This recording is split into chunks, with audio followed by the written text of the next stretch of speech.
The book of Job is widely misunderstood by many people, in my opinion. The authorship of the book of Job is attributed to Moses, but there's no actual proof of that. The book of Job is written as a story, almost like a play. It could be considered a play in maybe 2 or 3 acts. There's so much in that book that is repetitive. The back and forth and back and forth and back and forth between Job and other people. It does get kind of interesting towards the end when he talks to God. There's no real sense that there was even a scribe anywhere writing all this down, especially when it comes to the conversation between God and Satan. All of these things that happen make sense as far as creating a religious paradigm, reverent, honoring God, putting your faith in God above hardship, and the sense that God does care. God is involved with people individually. There's a lot of very strong sentiments that people want to attach their faith to. The interaction with other people, the sharing of thoughts, like I recommend for this channel, where people try to get a sense of how they feel and that those feelings are malleable and that they are not immutable, that everything can be embellished intellectually and spiritually. So there's a lot of that in the book of Job. It's a very valuable book, but the difficulty in the reading of the book of Job, I feel, is because of its length and the repetitive nature. However, I give credit to the author because if you go back to when this book was probably written, there were no electric lights. There were no books with paper the way we see them now. Obviously, there was no internet. The people back then relied on books for entertainment, singing, different things like that that were either completely auditory or visual or both. Being in a room and listening to someone or people read the book of Job either as a single person or as play makes a lot of sense because it was a lengthening that people valued. If you've ever heard some operas or some classical music and you think, no, this thing's just going on and on and on. I mean, there's movement after movement after movement, and sometimes it gets kind of boring. That is a lot of the times because the composer, or the author in this case, wanted to create a very full experience that people that got out to go somewhere and be entertained, for lack of a better word, they got a lot of value out of that. Think about it. If it took you 15 minutes to read the book of Job, it wouldn't have the same draw to people back then. They wanted to be there. They thought it was a big deal to go somewhere and hear someone read. Or when they read something, they wanted to spend a lot of time reading it because it was an escape from their daily activities that we take for granted now with texting or watching a television show or listening to music on the internet or the radio or whatever. There's a lot of that in the book of Job where there's a purposeful lengthening of all these interactions. And you see that going forward from whenever this book was written into modern times, actually, when we have really, really big, thick books.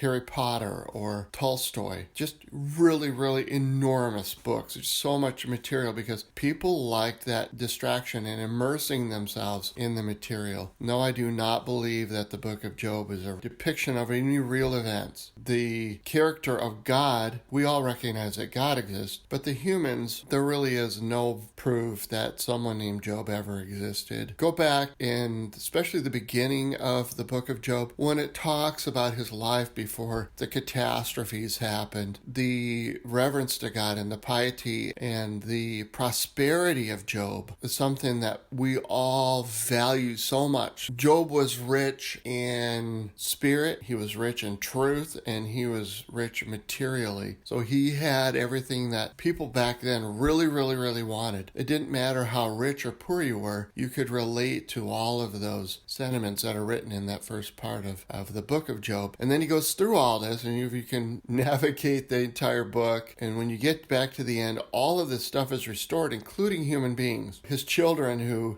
were rebellious, they were all killed. So he got new kids and grandchildren. He lived to a ripe old age. So all those things we see in the beginning that were taken away and all the suffering and all that, So he was able to rejoice, not just because God healed him and that he fundamentally increased his faith in God and his relationship with God, but he also got these material things back. That made people happy. The presentation of the book of Job is in a fictional style. Well, anyway, let me know what you think. Talk about it with other people, as I always recommend. Pray about it and think about it and see how it relates to you. Don't just read the book of Job as a vehicle of entertainment. It should help increase our faith and we should learn from it. There's things that we can attach to, and the repetitive nature of it is sometimes hard to reconcile. If you've never read it, it's definitely worth reading. You may never read it again, or you may read it seldom after that. The tradition of Job being an actual true story, some people just absolutely believe that. You'll have to decide that on your own.